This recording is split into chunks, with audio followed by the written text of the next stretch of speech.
In a small coastal town in Oregon, a retired carpenter named Walter lived alone in a weathered, wooden cabin. At 67, he was known as a quiet man who enjoyed feeding birds and carving wooden figurines. Most people in the town regarded him kindly. Some even brought him groceries, but to a few, especially the younger crowd, Walter seemed weak, timid, and perhaps even a little odd. One summer afternoon, a teenage boy named Ethan, newly arrived from Portland, made a mocking joke about Walter in front of a crowd at the local market. "That old man just smiles and nods at everything, probably too afraid to speak up." The laughter followed, but an older woman nearby leaned over and whispered to Ethan, "You might want to rethink that. Walter's kindness isn't what you think it is." That evening, Ethan couldn't stop thinking about what she said. When he asked his grandmother, a lifelong local, she shared a story.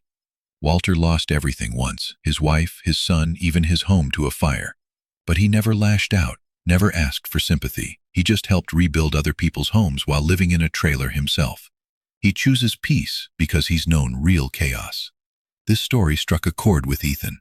It made him realize something simple, yet profound. We often judge others based on our own narrow definitions. To someone immature or insecure, gentleness may look like weakness, but that only reflects the observer's own inner fears and ignorance. People like Walter are like mirrors, curved ones. If you look at them from a distorted lens, what you see is warped. The words they speak may be soft, the actions quiet, but that doesn't mean they lack strength. It simply means they've chosen another way to live. Walter, for instance, didn't need to assert dominance to be respected. Just like a lion doesn't roar all day to prove he's king, Walter didn't need to argue, threaten, or boast. His presence, his calm, and his quiet endurance were a kind of strength that few could recognize without deeper insight. True strength, Ethan began to understand, isn't loud. It doesn't need to be aggressive or attention-seeking. And more importantly, kindness is never the result of helplessness. It's a choice. If someone can hurt you but chooses not to, that's kindness. If someone is incapable of hurting and chooses to be nice, that's simply powerlessness. As the summer went on, Ethan slowly got to know Walter. He started spending afternoons helping in his woodshop, listening to old jazz records and asking quiet questions. Walter never talked about his past unless asked, but when he did, his words carried the weight of someone who had lived through storms and still chose to walk in sunlight. Eventually, Ethan stopped seeing Walter as a harmless old man. He began seeing him as a master of his own heart, a man who had conquered bitterness and learned to sculpt peace from pain. In the quiet town of Mayfield, nestled between forested hills and lazy rivers, 35-year-old Claire Bennett was known for her warm smile and calm demeanor. She owned a small flower shop near the train station, and customers often came more for the serenity of her presence than for the bouquets she sold. Claire's kindness was so consistent that many took it for granted.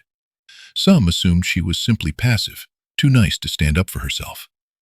But those who knew her well, like her elderly neighbor, Mr. Green, understood that Claire's composure came from something much deeper. One rainy afternoon, a heated argument broke out in front of her shop between two street vendors over a stolen cart space. Passers-by gathered, tension thick in the air. Claire stepped out quietly with an umbrella, gently separating the men. "Let's not let the rain make us forget our decency," she said with a soft voice. Both men, soaked and frustrated, paused, looked at her, and eventually backed down. Later, a curious teenager who witnessed the moment asked her, "Weren't you afraid they'd yell at you or push back?" Claire smiled. Still water runs deep. Just because something is calm doesn't mean it lacks power. Mr. Green, who overheard, nodded knowingly. "She's like water, that one." That evening, Claire explained the wisdom behind those words to the boy. "You see," she said, "water appears soft. It yields, flows, adapts. You pour it into a square jar, it becomes square. A round bowl, it becomes round. But don't be fooled. Water carves through stone over time, and when it rises as a flood, no force can hold it back." She paused and pointed to the river beyond the trees. People think being gentle means being weak, but real gentleness is a choice made from strength. Anyone can lash out in anger, but it takes real mastery to stay calm when provoked. The boy, fascinated, asked, "So you never get angry?" Claire chuckled. "Of course I do. Even the most peaceful river can rage in a storm. But the difference is, I choose when and how to release it." She continued, Most people are controlled by their emotions. A sharp word ruins their day. A dirty look keeps them up at night. That's not strength. That's slavery to emotion. But when you can hold your peace, when you can be kind, not because you must, but because you can, that's real power. Claire had learned this through years of personal struggle, losing her parents young, raising her younger brother, and surviving betrayal in a past relationship. But through it all, she had chosen not to become bitter. Sometimes, she said, when people keep pushing, they think you're a spring that will never snap. But springs have limits. The more you press, the stronger the bounce when it's released. Indeed, those who mistook Claire's kindness for submission often found themselves shut out of her world without a word, like stepping on glass you didn't know was there until it cracked. That's how Claire lived, not to be praised, not to be feared, but to be at peace. She had cultivated herself like a quiet garden, tranquil on the surface, but rooted deep in discipline, wisdom, and quiet strength. And as word of her serenity spread, more people came, not just for flowers, but for the atmosphere she created. Because Claire wasn't just selling roses, she was reminding people how powerful it is to be gentle. Claire Bennett's flower shop became a quiet sanctuary for many in Mayfield. People came for roses and tulips, but stayed for the peace they felt just sitting on her old wicker bench, sipping her lavender tea. Yet even serenity has its thresholds, and Claire, though kind, was not limitless. One morning, a customer named Eric returned for the third time that week. He was loud, demanding, and clearly used to getting his way. He tossed coins on the counter, interrupting Claire's conversation with another client. "You always smile like you don't care," he said dismissively. "It's like nothing ever bothers you." What a luxury. Claire didn't flinch. She handed him his bouquet without a word and smiled faintly. But once Eric left, the woman sitting nearby, an artist named June, shook her head. "Why don't you tell him off? He's so disrespectful." Claire stirred her tea thoughtfully. "Because I've seen people like him before. They think they're pressing a sponge, but they're pressing a spring." June raised an eyebrow. "What do you mean?" Claire leaned back in her chair. "A sponge absorbs. You press it, it yields and never pushes back. But a spring, that's different. The more you push, the more force it stores. Push hard enough, and when it releases, it launches. My calmness is a choice, not a weakness. But if someone keeps testing that choice, there's a line." June, intrigued, asked, "And what happens when someone crosses it?" "They no longer exist in my world," Claire said simply. "No rage, no arguments, just silence." That response surprised June. It didn't sound like anger, it sounded like exile. Claire explained, "People think getting angry is the worst thing you can do to someone, but cutting off your emotional presence, that's far more powerful. It tells them, your energy is no longer worth mine." She went on, "I don't shout, I don't slam doors. But when someone crosses that final line, when they mistake my patience for passivity, they learn what true distance feels like." Claire had once been deeply hurt by someone who took her tolerance as an invitation to manipulate. She had stayed silent for too long, always giving the benefit of the doubt. But eventually, something broke. She didn't fight, she just walked away and never looked back. That moment taught her the power of boundaries. Later that week, Eric returned, this time trying to engage in small talk. But Claire only offered a polite nod. He asked about a custom bouquet. She calmly replied, "I'm afraid I won't be." More Paso once intended. Sexually freezing loads, and in page to picture 7 at Dinson's, in just a century. Sexually freezing loads, who's been a form of fine, even you shall have. Frenchy freeze, filmy a pantslate and mighty nights, whose make helps. More scener story. But what same sense, the autumn's big space, one popular. Lever us after 5 people that fine away, reaching the misnation and ways in Kent and in Bester. Lever as emotional businesses bout, and tinge in ways and you client. A little Lancer stepped at it around at us. We're agencying business with our business. The offer prower, would known as an ear's way. Business technicals and lawyers would say their own names. It is men mar amani, turning out to health, sexually freezing loads, whereof partner. Let's make Sal. Blastock the investment in the flora, the some being eye safe.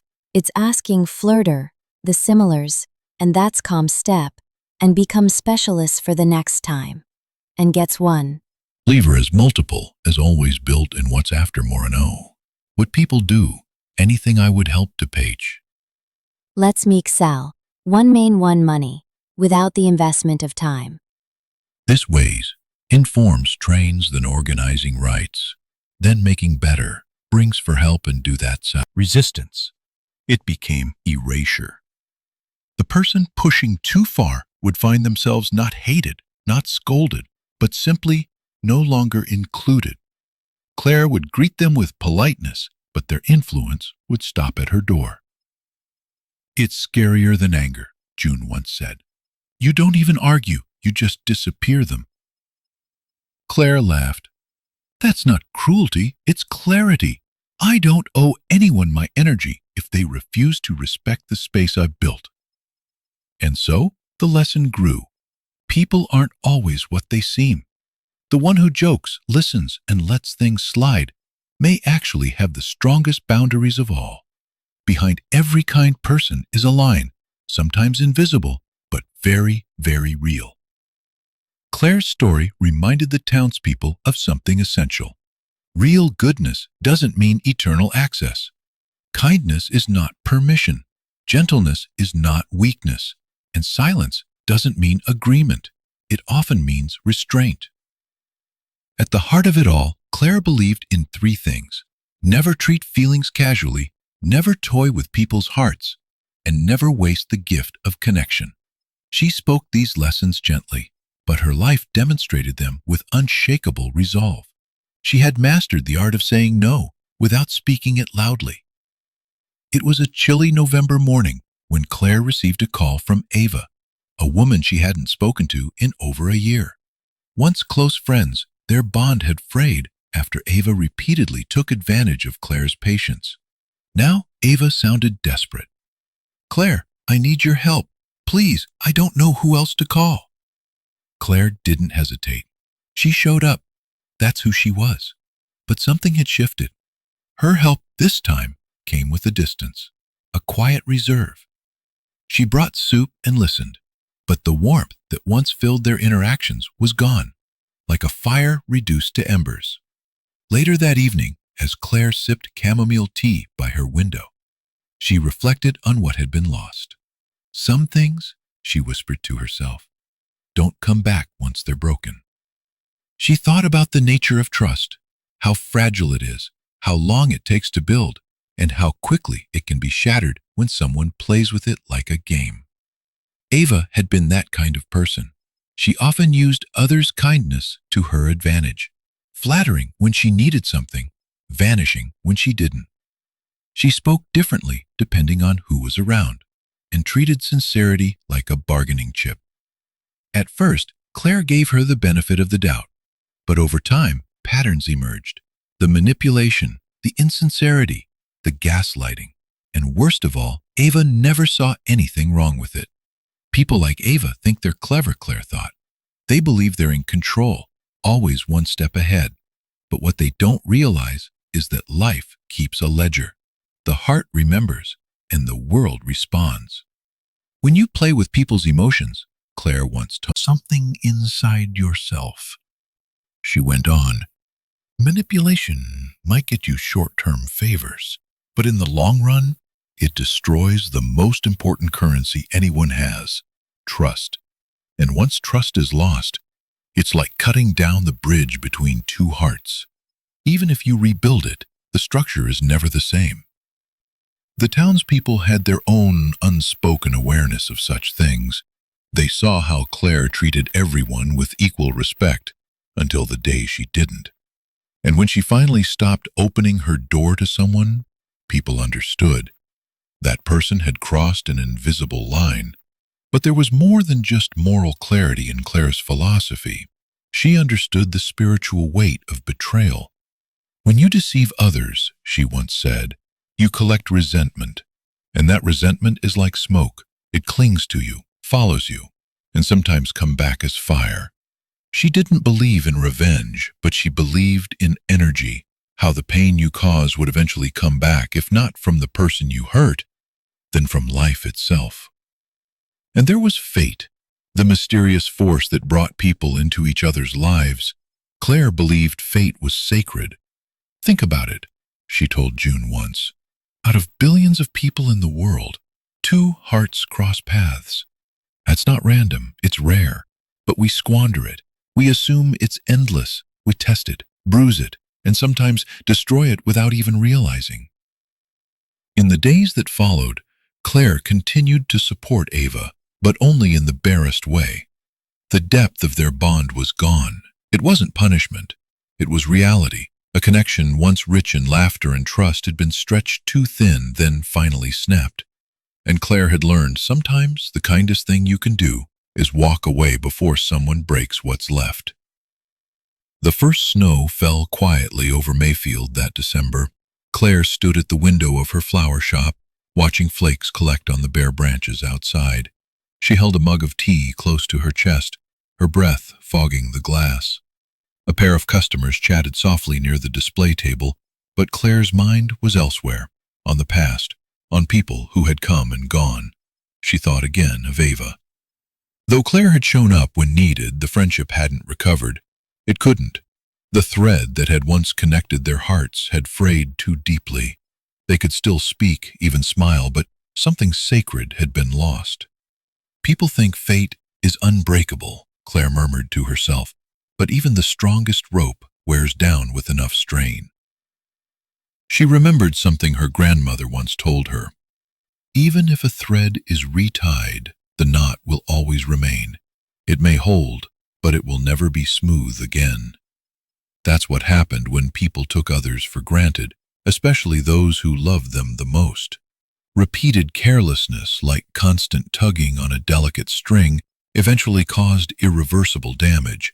Not always dramatic, sometimes it just faded. The warmth, the trust, the ease. It all became effort. Claire sighed. And once it's gone, she whispered, you don't always get it back. She stepped outside and shoveled a light path through the snow for passers-by. As she worked, she thought of the quiet encounters that now meant so much more. Mr. Green dropping off fresh bread, June sending hand-drawn cards, customers who remembered her birthday without needing to be reminded. These were the people who showed that sincerity wasn't a performance, it was a practice. In her heart, Claire knew the common thread between emotion, trust, and fate. It was one word: sincerity. Only with sincerity could love remain real. Only with sincerity could trust endure. Only with sincerity could fate bloom into something lasting. She had once asked a Buddhist monk during her travels in Kyoto about the meaning of connection. He told her, it takes 100 lives of crossing paths to sit across from someone and drink tea. If you're lucky enough to do it in this life, treat that moment as holy. Claire never forgot those words. It's why she never raised her voice carelessly, why she gave people chances, but also why she walked away when they failed to cherish what they'd been given. To her, every relationship was a form of sacred architecture, fragile, beautiful, and deeply human. That day, as she closed her shop early and lit a single candle by the window, Claire wrote a note in her journal. To keep what matters, give what's real. To receive love, offer love, and never waste the miracle of meeting someone whose soul recognizes yours. Then she smiled faintly, letting the snow fall undisturbed around her little shop, her sanctuary of stillness, her monument to sincerity. Spring returned to Mayfield slowly, with early crocuses pushing through melting snow and soft birdsong filling the mornings. Inside her flower shop, Claire reorganized her workspace, humming quietly to an old jazz tune. Her shop hadn't changed much over the years, but the people who walked through its doors had. And so had she. One afternoon, Claire hosted a small community gathering. Children folded paper flowers, old friends shared stories, and neighbors lingered long after the tea ran out. As dusk painted the sky in watercolor hues, Claire stood near the counter, listening to laughter and conversation swell around her. June, seated nearby, remarked, You always create such harmony. How do you do it? Claire smiled. Respect. She said simply. That's where everything starts. She explained, People think equality means we all have to be the same. That's not true. In any group, someone will lead, someone will follow, some will speak louder, others will move quieter. What matters isn't roles or status. What matters is that we honor each other's dignity. Claire had learned that real equality begins not with sameness, but with mutual regard. A boss could hold power and still respect an employee's voice. A parent could guide a child and still acknowledge their emotional world. A partner could earn more, cook less, or take on more stress, but if there was care and listening, the balance would remain intact. It's like breathing, she told June. There has to be both inhale and exhale, giving and receiving. If one side only takes, the whole system breaks. Claire had seen too many relationships collapse under the weight of imbalance, one person endlessly giving, the other taking it as a right rather than a gift. That's why, in her own life, she drew firm lines, not just around behavior, but around energy, around sincerity. Those who stayed in Claire's world were those who gave back, not in grand gestures, but in kindness, patience, effort. They called to check in. They remembered her favorite tea. They respected her space. Over time, she said, those people gather around you like stars in a constellation. And suddenly, life doesn't feel so lonely anymore. It wasn't a magic trick. It was quiet, intentional living, cultivating peace, honoring boundaries, nurturing trust. At the end of the gathering, Claire sat alone in the twilight, her hands still dusted with soil from repotting lilies. The candle in the window flickered as if breathing with her. She whispered to herself, I no longer chase love or recognition. I live sincerely, and sincerity draws the right people to me. And as the last light faded from the sky, Claire felt what she had long worked for: clarity, calm, and the deep-rooted joy that comes not from controlling life, but from respecting it.